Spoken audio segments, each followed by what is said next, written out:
Welcome back, fiber friends, to another episode on the Wool to Gold podcast. This is going to be a tutorial, a how-to. I'm going to teach you guys how to make cabled art yarn. So ever since I showed off Raver Cables, which is this really sick all neon cabled yarn that I have, cabled yarns are a 4-ply art yarn. And although they look really complex, in my opinion, they're actually a pretty simple art yarn to get your head around once you understand how they work.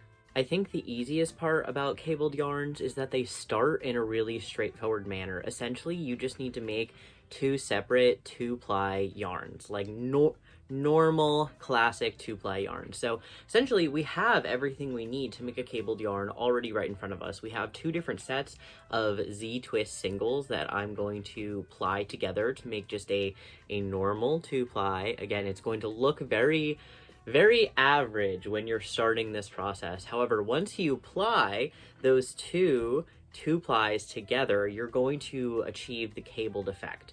The tricky part here is going to be maintaining the right amount of twist in the yarn so that you don't lose your cable. With either too much twist or too little twist, the cabled effect is not going to pop out in the way that we want it to.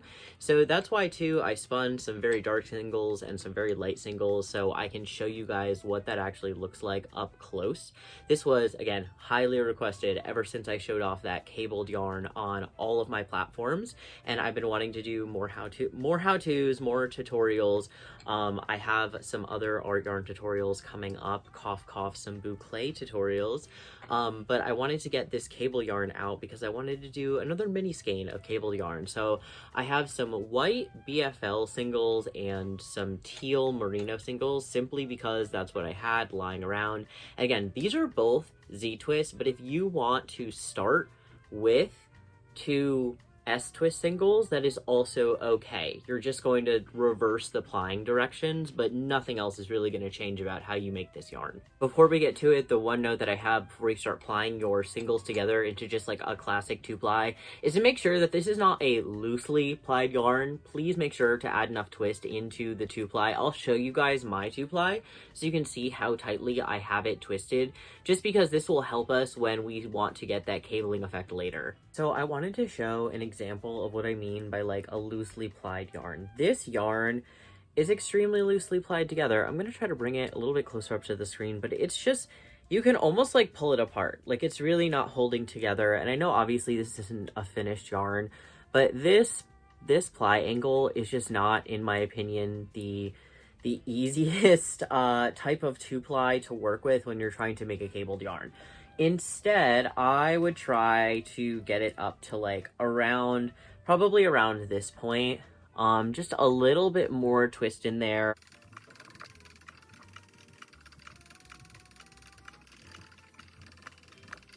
Here's another example of just like, we're not over twisting, we're not over plying these together.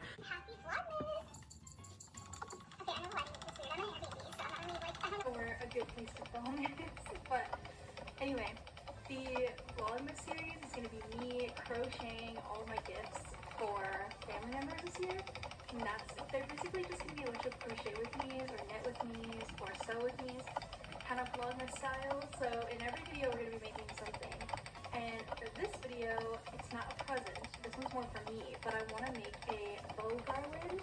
Anyway, maybe this lighting's better, I don't know. Could get on the bed, but I'm not doing that. This is my room. I have this room to myself for the duration of the project. Just add it to Motion, set the deadline, estimate how long it'll take, and give it a priority. Boom. Motion blocks out time on your calendar to make sure You have your 2-ply yarn. Wonderful. Maybe you got a podcast set up. The next step is also very easy. You're going to turn this into a center pull ball. Now, you don't necessarily have to do this step if you just spin two separate 2-plies.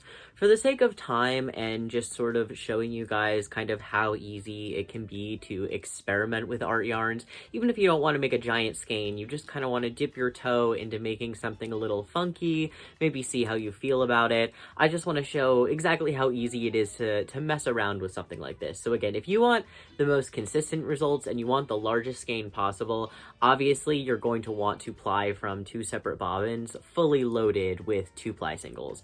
2-ply yarn. But in this case, I am just going to show you how to do it with a super small amount. So we're going to turn this into a center pull ball. Make sure you don't lose the 2 ends for your center pull ball. And this is how we're going to end up plying this cable yarn. So I'm going to show you guys how I ply it on the wheel, what it looks like underplied, overplied, and then like with the right amount of ply twist in it in order to get that fun cabled effect. Once again, this ball is a ball of S-twist yarn that we're going to ply back Z-twist in the opposite direction to get that cabled effect. But if you want to use a yarn that is Z-twist and then ply it in the S-twist direction to get the cabled yarn, you can also do that. Again, the ply direction doesn't matter as much as long as you're doing it with the right sequencing, if that makes any sense. I'm gonna try to show you guys kind of in real time what this yarn looks like when it's done wrong and when it's done right. So the way it is right now, this is extremely over twisted. This is over plied together. We've gone too far. So what we're gonna do is we're gonna start feeding out a little bit of yarn, and you can see as that ply starts to loosen, it starts to achieve that actual cabled effect. I'm not sure how clear that is on camera. I'm gonna try to get a better shot. When you let out a little bit of that twist or just feed a bit more yarn through to, let it ply more yarn together, you start to actually get this sort of cabled looking effect. And that's how you make a cabled art yarn. On the opposite end of this spectrum, if you loosely ply it together, you do sort of get, like, the chain illusion does occur to a certain extent, especially when this yarn is pulled taut. However, it's just not plied well enough together, so when you actually end up working with it, there's a high chance that there's going to be some splitting with this yarn, so it's just not going to be as enjoyable to work with, and it really only has that chain look when, again, it's sort of like pulled a little bit more taut. Like you can see there, when I pull this taut, that chain effect is still there. However, it's just too loosely plied together. It's kind of going to fall apart. And there's a high chance that once you wet it as well, that problem is only going to get sort of emphasized. Once you're all done plying together your 4-ply cabled yarn, admire your work, look at your beautiful filled bobbin. Don't admire it too closely though, because when you put cabled yarn, and frankly a lot of yarn, when it's loaded onto the bobbin, especially if you tend to, like myself, have your tension a little bit higher on the higher end, sometimes it can kind of stretch the yarn and not make those cables look very distinct. So the way that this looks on, frankly, the bobbin is not super impressive. So we're going to take it off of the bobbin, we're going to load it onto a niddy noddy, and I'm going to show it to you on there. And then I'm also going to wash it and dry it a bit and then show you what it looks like post-wash as well. Do you guys think I should do like the mini niddy noddy or the normal size? I feel like the normal size makes skeins like this look so skinny mini, but then I worry because it's like a cable yarn and it's so cushy and chunky that if I put it on the mini skein, it's not gonna fit. We're just gonna go with the bigger skein, I think. While I'm loading this yarn onto the niddy noddy, some common questions that I usually get, especially when people see me finishing yarn.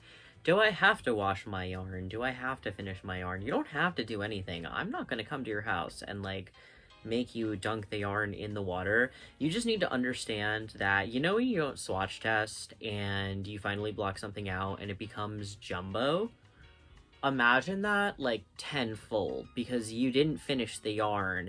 And if you didn't finish the yarn, you're probably also not going to do a swatch test. I'm not calling anybody out. I'm just saying, like, similar personalities, food for thought, something to think about. I am really happy that I went with the larger niddy noddy, even though I already finished scanning this. It literally took like less than a minute, I guess a little over a minute. I'm glad I went with the bigger one because I was right. This is a super cushy yarn. So this is an example of our unwashed cables. And then here we have our finished and dried 4-ply chain ply yarn. As you can see, the way that these two plies come together it kind of makes it look like they are chain linked together. I do always find this yarn particularly tricky to like photograph and video. However, I do really like the way that it knits and crochets up. This was actually one of the first like art type yarns that I felt comfortable using in a project. And then you skein it up just like any other yarn. However, I do think that again in the skein, the cable texture is just not always as distinct, but once you take it back apart and open it up and like investigate the sections, you can kind of see those cables again. I hope these tips helped, fiber friends. I do have one last suggestion before you go, kind of a little bonus, maybe for those of you who don't even have the wherewithal yet to spin 2 sets of singles, right? At the very beginning of my spinning journey, 1 ounce of fiber, 2 ounces of fiber felt like eternity, honestly, because you're not practiced, you're not as fast. So if you don't really want to have to spin 2 separate sets of single, you can make a thread-ply yarn like I did here, right? Sometimes they're called spiral plies. They look like this, right? 1 ply is, in this case, wool, but you can use anything. And then the other ply is going to be a little bit of thread. This is cotton thread that I thrifted. It's cone thread, so it's very economical. The cool thing about making cable yarns with thread plies is that it's really easy to add like extra beads and things like that. If you've been around here for a while, you know, I love to just like, why don't we add more beads to yarn? It's just fun because then you get a little extra like trinket in your finished object, in your finished, you know, piece, and then you didn't even have to go through the efforts of adding it. I don't know. I think that's really nifty. As you can see here, I didn't actually ply them together. I just kind of did like a ply back test, and obviously I didn't spin this to necessarily be a cable, so it's not super even. However, as you can see, it still kind of gives that really neat interlocking effect. If anything, it gives more of a true chain link effect because you almost can't see the thread ply, and so it leaves almost those open little holes in it that, in my opinion, look more like an actual chain link or an actual chain link fence. Don't forget that that's an option, just a little bonus option if you have a thread ply sitting around that you find kind of fugly and you want it to become something that you might actually use. Perhaps turn it into a chain ply. All right, that's all for today, fiber friends. If you liked this tutorial, don't forget to like, don't forget to subscribe if you want to see more of these. I am going to be making a whole set of art yarn tutorials in this like late December, early January time. If there's any art yarns that you want to see a tutorial of besides, I'm going to be doing fractals, even though that's not technically an art yarn. I want to do a really in-depth tutorial about that where I show you guys how I actually spin across the top as opposed to down the side, because that's really the main skill you need to be able to tackle a fractal. Everything else is just preparing the fiber beforehand and actually spinning it. So we'll do a tutorial for that. I'm also going to cover bouclés and super coils as well. So if there's anything else you guys want to see, just a reminder, there is already a bubble crepe yarn tutorial on my channel. I'm going to link it below if you want to check that out. And once again, thanks for watching, everybody. Hope to see you on the next one.